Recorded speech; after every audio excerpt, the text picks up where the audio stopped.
어떻게 하면 외모 강박증에서 벗어날 수 있을까요? 2023년 12월 18일 휴식. 안녕하세요. 서울 정토회관의 아침이 밝았습니다. 서울의 아침 기온이 영하 18도까지 떨어지는 강추위가 찾아왔습니다.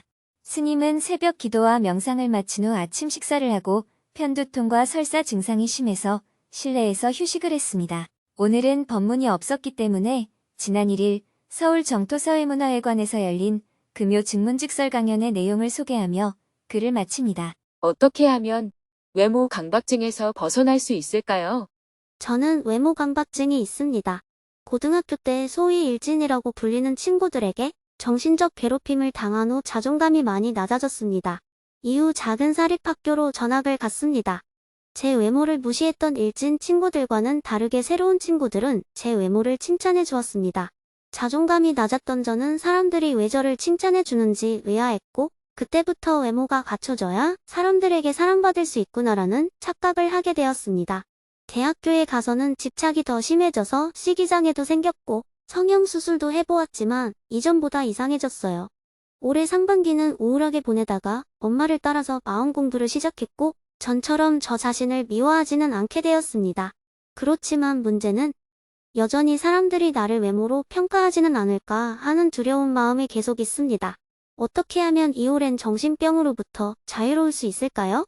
원숭이 입장에서는 사람이 잘생겨 보일까요? 원숭이가 잘생겨 보일까요? 잘생기고 못생긴 것은 원래 없어요. 어떤 기준이 있어야 하거든요. 대부분의 사람들은 다 자기 나라 사람들이 잘생겼다고 생각하고 다른 나라 사람들은 이상하게 생겼다고 생각해요. 우리나라 사람들 중 일부는 예외예요. 우리나라 사람들은 눈이 크고 피부가 하얗고 콧날이 오뚝하면 잘생긴 얼굴이라는 인상을 갖습니다. 그냥 딱 보면 그런 사람이 잘생겨 보여요. 왜 그럴까요? 그것은 어릴 때 파랗고 큰 눈에 하얀 피부를 가진 인형을 가지고 놀았기 때문입니다. 그것이 뇌에 각인이 되어서 그런 인상의 사람을 보면 호감이 딱 생기는 거예요. 하멜 표류기를 보면 서양 사람이 제주도에 처음 왔을 때 한국 사람을 보고 그들이 짐승같이 생겼다고 표현해 놓았습니다. 어릴 때 특히 가정이나 학교에서 얼굴도 못생긴 개 하면서 구박을 받으면 트라우마가 생겨요. 요즘은 신체를 평가하는 말도 희롱이라는 인식이 생겼기 때문에 못하게 되어 있어요. 예를 들면 예전에는 섹시하다라고 하면 칭찬하는 말이었잖아요. 그런데 지금은 성희롱에 해당하죠. 뚱뚱하다느니 말랐다느니 이런 말도 삼가야 합니다. 요즘 미국 같은 곳에서는 회사에서 직원을 뽑을 때 결혼했는지 안 했는지를 물어도 법에 저촉이 됩니다. 왜냐하면 결혼했고 안 했고는 회사 업무와는 아무 관계가 없기 때문에 관계없는 사항을 물을 이유가 없다는 거죠. 얼굴이 까맣다든지 노랗다든지 키가 작다든지 크다든지 이렇게 외모를 평가하는 말은 가능하면 안 쓰는 방향으로 문화가 정착되고 있어요. 그런데 사람들은 아직 그런 말을 쓰기도 합니다. 왜냐하면 자기가 볼 때 검은 건 검었고 작은 건 작고 큰 건 크고 뚱뚱한 건 뚱뚱하다고 생각을 하기 때문이에요. 그걸 쓰지 말라고 한다고 안 쓰는 것은 아닙니다. 속으로는 다 저 사람 뚱뚱하네, 저 사람 키가 크네 하고 평가를 해요. 그러나 존재에는 어떤 것이 더 잘생겼고 못생겼고는 사실 없어요. 다만 시대마다 평가 기준이 다를 뿐이죠. 요즘은 홀쭉해야 좋은 평가를 받지만 조선시대에는 부잣집 망며느리감이 홀쭉 말랐을까요? 통통할까요? 통통했습니다. 양귀비가 통통했을까요? 홀쭉했을까요? 통통했습니다. 우리도 옛말에 배가 나와야 사장이라는 말이 있지 않았습니까? 문화가 다 다를 뿐입니다. 미모나 몸에 대해서 열등의식을 가지고 있다면 정신과 치료를 받아야 합니다. 코를 수술하고 볼을 수술하고 턱을 수술한다고 해서 해결이 안 돼요. 그러다 보면 성형 중독증이 되고 나중엔 얼굴 전체를 망치게 될 수도 있습니다. 생긴 대로 살아야 해요. 사람들이 뭐라고 평가해도 그냥 들어야 합니다. 코가 낮다고 하면 코가 숨 쉬려고 있지 높아야 하나? 이렇게 생각하면 됩니다. 눈이 작다고 하면 눈이 보려고 있지 커야 하나? 라고 생각하면 돼요. 이는 씹는데 사용하는 것이지 모양이 좋은 건 부차적인 겁니다. 이렇게 얼굴이나 몸은 그 기능이 잘 작동하느냐는 관점에서 보면 돼요. 그런데 질문자는 어릴 적 트라우마로 상처를 받아서 외모 강박증이 생긴 겁니다. 그렇기 때문에 정신과 치료를 받으면 좋아지지 않을까 싶습니다. 네, 그런데 제가 정신과 병원에 가는 것은 왜 그런지 모르게 두려움이 있어요.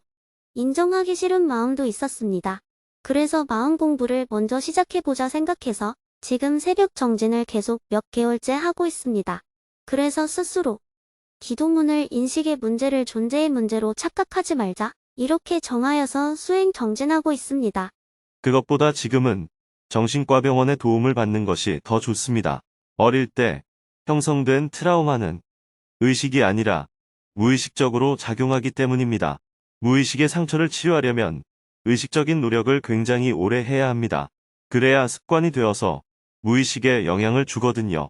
현대 서양의학으로는 무의식의 세계를 완전히 치료하기는 어렵습니다. 만약 공황장애가 있다면 응급치료는 어디를 가는 것이 빠르겠습니까? 명상하는 것보다는 병원에 가는 것이 훨씬 더 빠르다고 할 수 있습니다. 그러나 병원 치료는 그때뿐이지 또 발병할 수 있습니다. 그래서 수행을 해야 완전한 치료에 도움이 된다고 말할 수 있습니다.